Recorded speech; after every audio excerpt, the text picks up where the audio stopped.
Hello everyone and welcome back to NCAA 2004.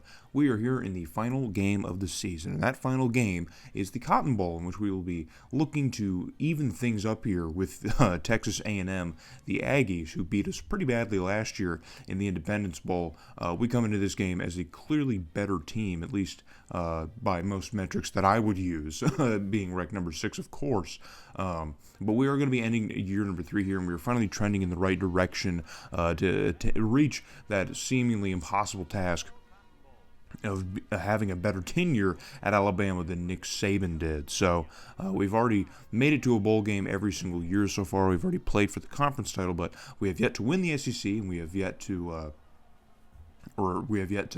I guess, even get close to really competing for the BCS. So we still need to get there pretty quickly because, believe it or not, Saban did it pretty darn quickly. Within a few years, Alabama was already winning national championships under Nick Saban. So I think this is probably the last year we have to not do it before we have to start winning almost every year. So, yeah, kind of an impossible task, especially in this game back at the time. But, that's part of the fun of the series, right? And even if we don't accomplish it, we're still going to see how much we can just do with the Crimson Tide within the same time span that Nick Saban had. And we'll look at it all at the end. So, but year 3 is coming to a close. We're going to lose a lot of the last or the first year guys that we did have or that are still on the team, like number 12 and number 33, obviously. So it might be a much different team next year, but we still have one last game, one last hoorah here to really give it to the Aggies. So now early in the game, you're number 33 with a spin move, getting into some open space, breaks another tackle, and it takes a third A&M player to finally get number 33 down. So on just one rushing attempt, he picks up an almost 30-yard gain, and we are already booming in A&M territory. So on a 3rd and short now, just a little over 5 minutes left to go, and Number 12 is going to drop back, rolls out into some pressure on the right, but he finds number 31, the tight end, most likely playing in his last game in a Crimson Tide uniform.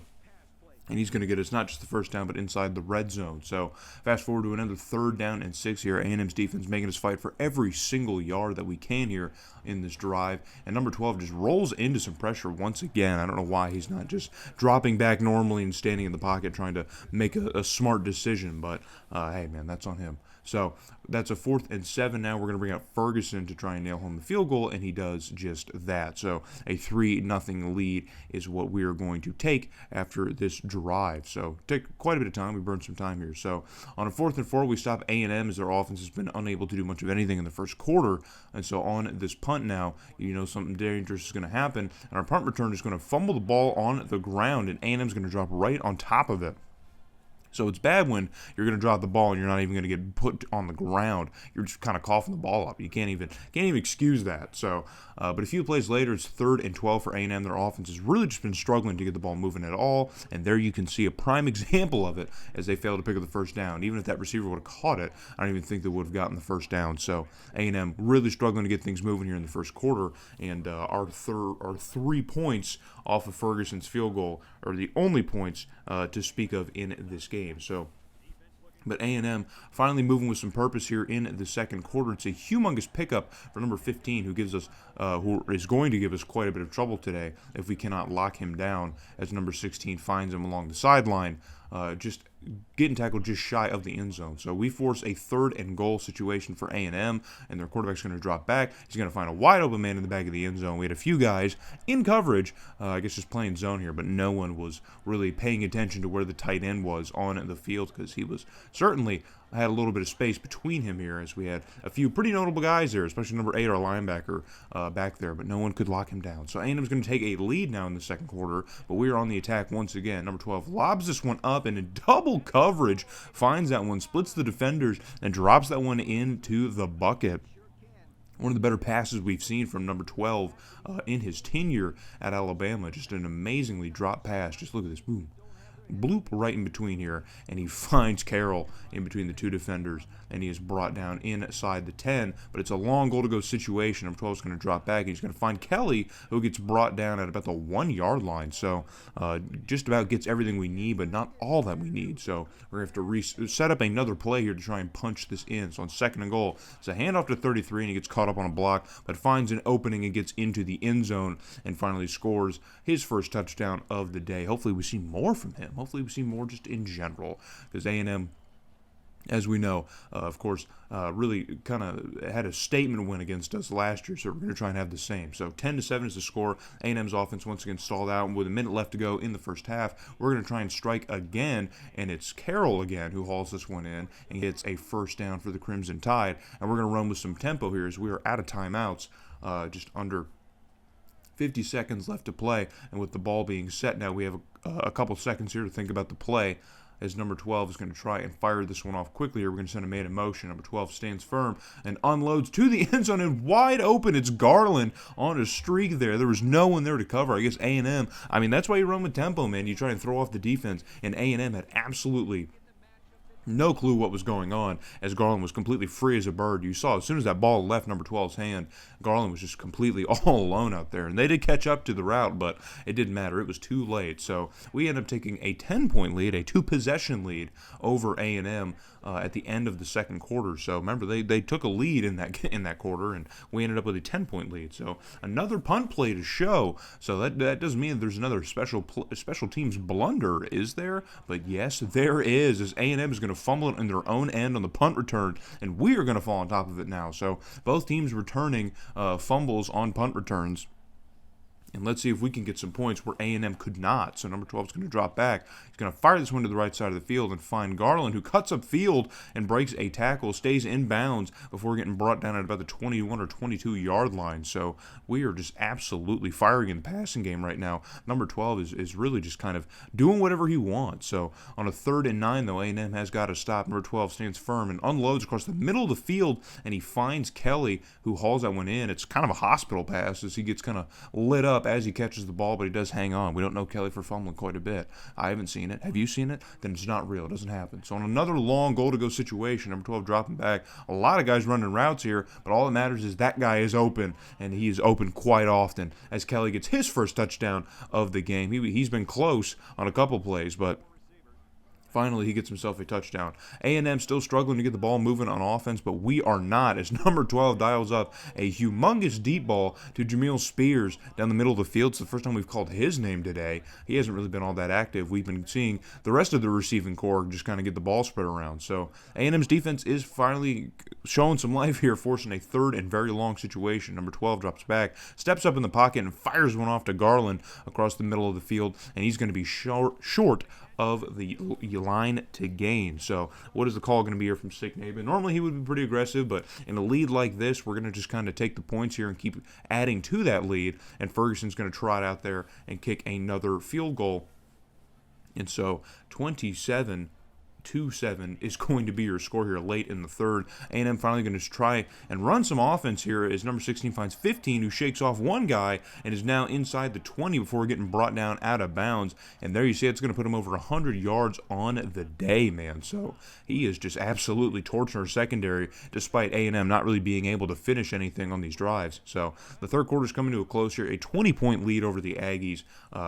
It's pretty much autopilot at this point. So on a 3rd and 4 situation here, A&M is going to find number 15 again, bro. Number 16 is going to find number 15 in at the corner of the end zone. I have no idea how he even stayed in bounds, how he tracked that ball. We had 2 guys in coverage. Very, very bizarre. So, but number 3 is going to answer back himself. He finds an open hole here on a 3rd and 3, and he is off to the races. A&M's got a man in pursuit with some speed, but it doesn't matter because number 33 is gone, and he is in the end zone for another huge Alabama touchdown. We haven't seen those big runs at all year, man, and I've been waiting for those to happen. I've been hoping that they would happen.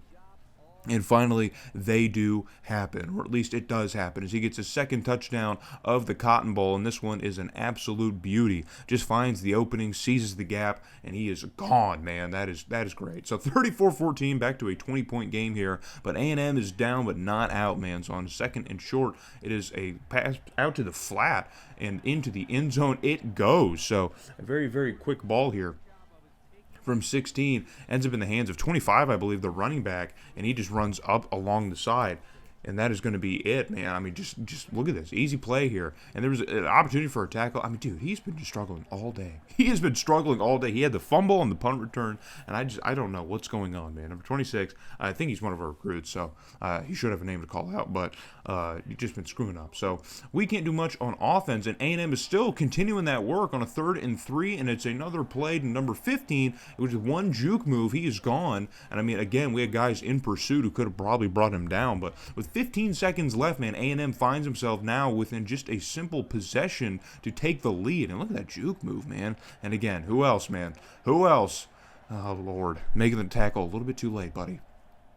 Geez, not a nightmare game for him, but for everything else, it's been great. So, 28-34 is now your score. A&M's clawed their way back into this game in the end of the fourth quarter, and so here's their last kind of gasp, and they recover the onside kick, but yep, you guessed it, man, moving a little bit too early, man. Didn't go the full 10 yards, so A&M's going to have to set up and try this one again. Let's see if they can get the onside on the second attempt. They probably won't get that lucky again, and obviously they're not, as it is recovered by the Crimson Tide special teams, and we are brought down safely, and we're going to kneel this one out and take our 34-28 victory. So a 20-point game turns into a 6-point game right before our very eyes, but it doesn't matter, man. We were kind of coaxing here at the end of the game, man. A&M adding a ton of garbage time points. Yeah, that's right. I'm going to say all the narratives, all the headlines. Yeah, I'm going to put them down. Kick them while they're down. And we're going to take the Cotton Bowl, man. So we finally win the Cotton Bowl. So amazing, amazing, amazing. So we finally do win a bowl game. So the first year we lost the Capital One Bowl to Michigan. They beat us up pretty bad. And then last year we lost the Independence Bowl to A&M, and they beat us pretty bad. So we finally win a bowl game, and I think even that pace is already off with Saban. I think Saban only lost maybe one. He might have lost 2 bowl games. I can't remember, but I have to look over his career stats again to see just how on par or off track we are with him. But we do finally win a bowl game. We get our first in the Sick Naban era, and it is a Cotton Bowl victory over A&M. So we will take that, obviously.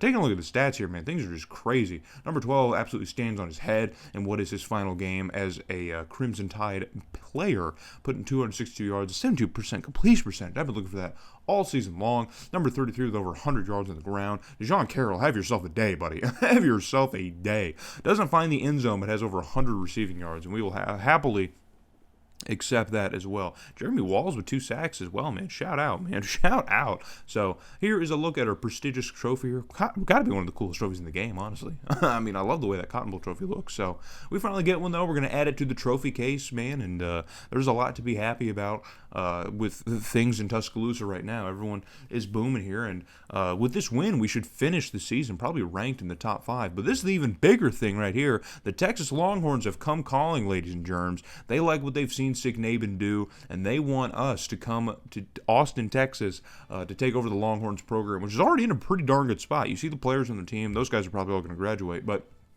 they're number 12 in the country, 10-3 they went this year, probably even went to the Big 12 title, I would probably venture to guess, but they want us, and we're not going because obviously the goal here is to rebuild Alabama, so that's what we're going to do. We're going to decline the Texas job. We'll probably get even better jobs throughout the course of this tenure here, but we are focused here, so hopefully in the next video, man, I'll see you all back here when we take on year number 4, man. It's a big year number 4, big expectations.